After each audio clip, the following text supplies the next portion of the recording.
Good afternoon, Colin here with Techout. Today I just wanted to show you something about your S Pen that I actually didn't know until I watched a couple of videos on it. And this isn't mentioned in most videos. Most people will tell you, there's different colored S Pen tips that come to replace your S Pen nib. And as you can see here, there's the one black tip that's inserted by default when you get it. Then there's 3 replacement tips and 2 white replacement tips.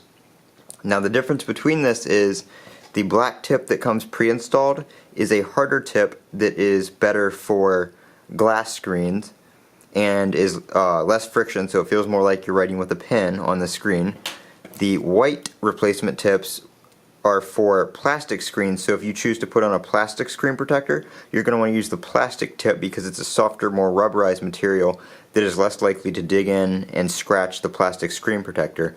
You can also use those if you're doing things like sketching and stuff like that and don't want the pen to glide as smoothly across the screen. If you want more control and stuff like that, you can use the white ones. So that's why there's only 2 white ones, is because that's for people who use plastic screen protectors, which I'm assuming, they're assuming most people won't be adding a plastic screen protector to their already glass screen. So that is what the difference is between your white and your black S Pen nibs. Now to replace the nib, all you do here is you see there's a little notch right here at the top, and then there's a groove underneath that.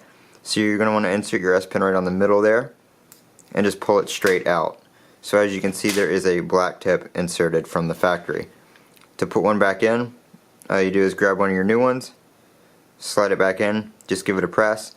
If your tip breaks off somehow, it is a little bit harder to get out. You may want to use a finer pair of tweezers. Something like this may not cut it. You may want something with a little more grip and a little more point to it. But that is how you replace your S Pen nib, and that is the difference in your replacement tips. This has been Colin with Techout. If this video helped you out and you enjoyed it, please click that subscribe button down below. And as always, have a great day.